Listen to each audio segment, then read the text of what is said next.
When I think of April, I think beautiful colors, amazing weather, great vibes in general. So I really wanted to channel that energy into this month's spreads, and I think I accomplished that, so I'm pumped to share them with you. This video is sponsored by Squarespace, an all-in-one platform that makes it super simple to not only create, but also run a website of your own. I use it for CaitlinDeSilva.com, and I'll be chit-chatting about some of my favorite features in a little bit. I have a PDF with 50 bullet journal spread ideas I created a while back. You can access that by clicking the link in the description box below. Perfect for those times where you're struggling with spread inspo. Also hit subscribe if you haven't already so you don't miss future Plan With Me's, and let's get into April spreads.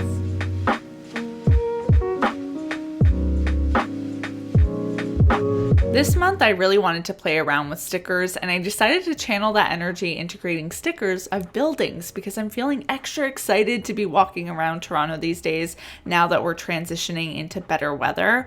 I really loved how my little cafe and stationery store sticker turned out in particular, and upon reflection, I'm kind of upset. I also didn't think to make a bookstore version, so I'm gonna have to create another one for another spread. Usually when I use colored markers in my bullet journal, I have to deal with a bit of uneven coloring, so I like the fact that by using stickers, I got really clean color work. However, if you don't have sticker paper or a printer, you could absolutely opt to draw them instead to save ink. I also designed my stickers on Procreate and used my Silhouette Cameo cutting machine to cut them out, but you could design them on something like Canva and just use scissors to cut them out because buildings are pretty basic shapes, so they're easy to use scissors with. I keep returning back to these one-page monthly setups because they've really been doing the job for me. I still use an electronic calendar for keeping track of all my deadlines, so I don't always need a ton of space for my month at a glance in my bullet journal, but I like having a monthly calendar spread to reference dates when I'm putting together my weekly layouts. It really comes in handy. This mini calendar is a basic grid layout that I put together using my Micron in the size 08. Links to it and all of the products you see me use today can be found in the description box below,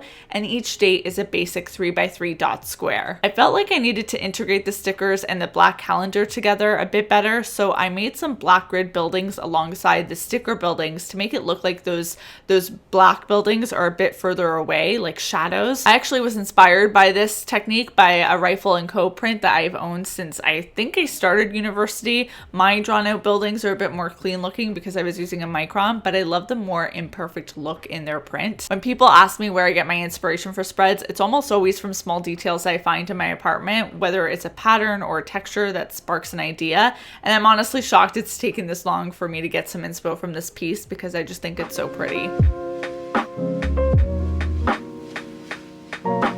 On the right page, I drew out two basic grid habit trackers, again with my Micron in the size 08 to make them bold. One of them is for tracking workouts and the other is for any sort of meditation like practice, like actual meditation or a moment of deep breathing, silent time, etc., etc. I've really been committed to moving my body every morning in 2021, so hoping this workout tracker keeps me motivated, keeps me on track. Below the habit trackers, I had a perfectly sized space to add a quote, so I jotted down this line from Oprah that says, "Feel the power that comes from focusing on what excites you." And then, as I typically do, I went back in with my black pen to add those little tiny details to finish off the spread. In this case, I created some lines and star doodles to liven things up a bit and drew some drop shadows to make the calendar and habit trackers pop out a bit more. One of my favorite work hacks is doing repetitive tasks in batches to save time, and since I post on CaitlinDeSilva.com weekly, I like to schedule in a day at the beginning of the month to have a mega writing session. Squarespace.com makes the whole process of batch writing effortless. I'm able to work on multiple drafts at once and schedule articles to go live so I don't have to rely on my brain to remember to publish each week. It's beautiful. I even use the feature to perfectly time the publishing of my videos with coordinating blog posts like the one I created for today's Plan With Me that is linked below. To make each blog post more engaging for you to read, I'm able to quickly add in images, video links, and clickable buttons to give posts that professional, polished look. It's a lot of fun to play around with, so if you're interested in launching a blog or creating a portfolio for work that you're proud of, you can check out squarespace.com today for a free trial and use the URL squarespace.com/Caitlin'sCorner to get 10% off your first purchase of a website or domain. Okay, so this next spread has a lot packed into one space. I began by sticking in some large rectangles rectangles in the same coloring as the colors seen on the previous page to keep everything looking cohesive. Next to those stickers, I drew a very basic mood tracker in the form of 30 long rectangle blocks that I can fill in with different colors or patterns to document my mood each day in April. I haven't made a mood tracker in a while, so I think this will be a fun way to switch things up this month. The outline of the tracker was created with a micron, but the horizontal lines dividing each day were created using my Sharpie S gel pen that I talked about in last month's Plan With Me. Happy to report I'm still very much so loving it, and below the mood tracker I created a little legend that I can complete once April arrives.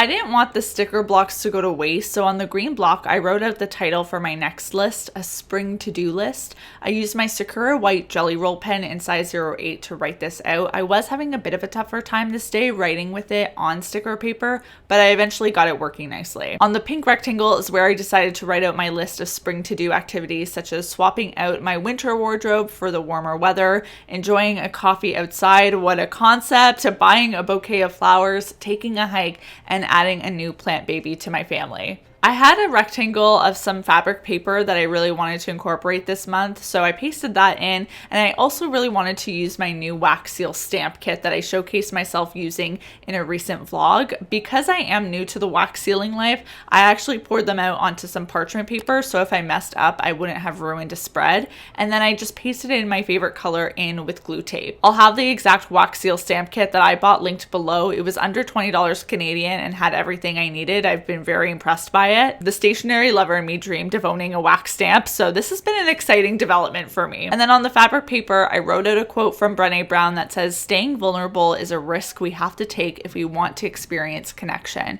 Anyone who saw my video last week where I talked about books that changed my life heard me talk about how much I enjoy Brené Brown's words. That video will be linked below if you want to check it out for yourself. Can we take a moment to appreciate how adorable this little plant shop sticker is? Because I cannot get over it. I've talked about my plant family quite a bit on here on YouTube and over on my Instagram page, and I figured it was about time to create a plant watering schedule / tracker because all of my plants have slightly different watering needs, so it's not always as simple as watering all of them once a week. For each plant setup, I wrote out the name of the plant, some basic points to remember about how often I need to water it, how much sunlight it needs, and below that was a chart with 9 slots to write down each time I water them. I own a snake plant, a money tree, some succulents, and an aloe plant. Amongst all of them, I'm actually having the most troubles with my succulents at the moment, so I'm hoping this watering schedule will help me in my attempts to fix whatever damage I've done to them. If you've never owned a plant before though, the one that I'd highly recommend is a snake plant because it's truly such a resilient, low maintenance plant. Last year when we first went into quarantine, I was gone from my apartment for 3 months, and during that time my snake plant was the only plant that survived and rebounded back to normal perkiness in no time at all. It's a plant that makes me look like I know what I'm doing, and for that reason I'm truly obsessed. I definitely consider adding another one to my collection. Since I had a plant shop sticker on this page, I also figured adding some buildings from the month at a glance would work nicely here. And beside those buildings, I wrote out a quote from Wayne W. Dyer that says, "The only difference between a flower and a weed is judgment." I heard Dakota Johnson mention this quote in her famous Architectural Digest tour, and it's stuck with me ever since. I also like the fact that it's a plant-themed quote for a plant-focused layout.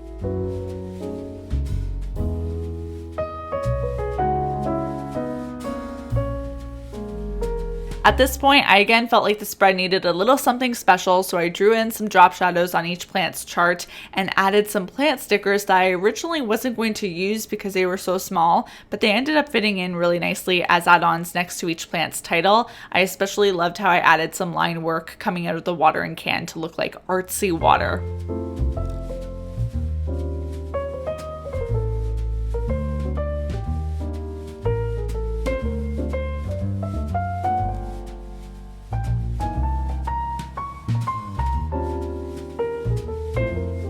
We all know at this point that I'm a sucker for a good vertical weekly layout, but this time around, I created a horizontal one.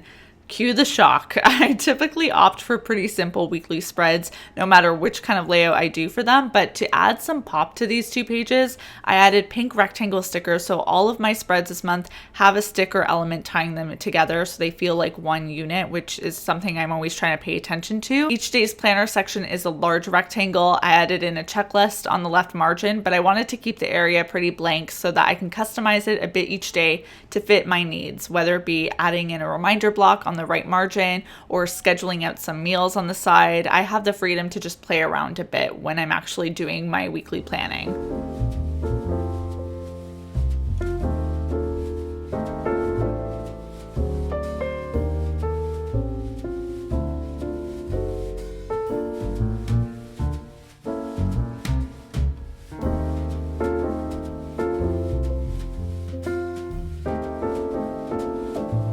I'm really curious to hear what you guys thought about my experimentation with stickers this month and which spread you thought was most compelling. So let me know that information in the comments. Thank you again to Squarespace for sponsoring today's video. Do not forget to also click the link in the description box below to get 10% off your first purchase of a website or domain. Harland and I will see you very soon with a new video, and until then, bye everyone.